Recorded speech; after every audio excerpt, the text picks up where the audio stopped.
This is Ryan Butler, and after 2 hours of makeup, he becomes Brooklyn Heights.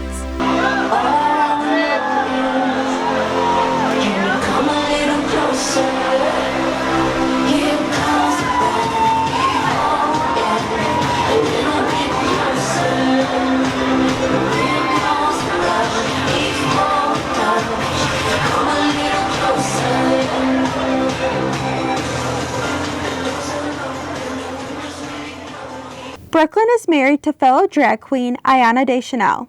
They have both turned drag into a career. Me and Ayana have 2 kids together, so it's very, like we have no other choice. You know what I mean? It's either going back to working 9 to 5 and hating our lives every day, working a business job, or doing what we love, which is doing drag and working 7 days a week. So I do 7 days a week drag. I do 19 shows a week all over the city, in DC, Maryland, and Virginia. So you have no other choice. You have to do what you have to do to make sure that you and your family make it happen. And you have 2 kids? Yeah, I have 2 kids.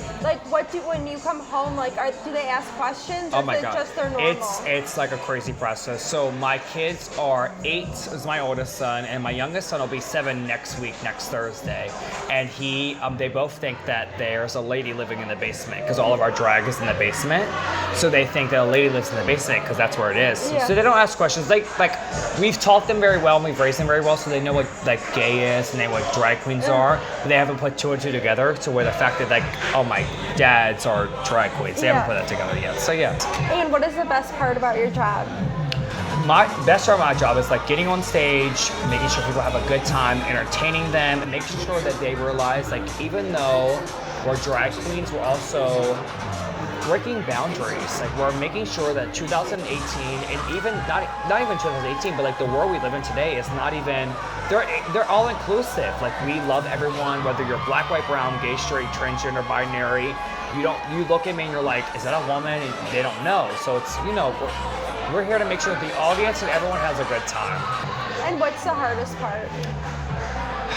The hardest part about being a drag queen full time is not being RuPaul's Drag Race, and that's my hand to God, that's the hardest part, is because on RuPaul's Drag Race, those girls get amazing opportunities, and they get such fame, and they get such fortune, but if you're not RuPaul's Drag Race, you don't get the love that those girls get, so it's she's on RuPaul's Drag Race. We're not going to support her. We're not going to love her. But, RuPaul's Drag Race has changed the game for the gay community because it's making the gay community and drag queens mainstream. You know what I mean? Yeah. Ellen DeGeneres is amazing, but she doesn't have drag queens on our show. She's just not being negative, but she's a lesbian that's on television, where RuPaul's Drag Race shows the drag queens, their stories, where they come from, their community, what they have to offer. It's different platforms. So it's a big cycle.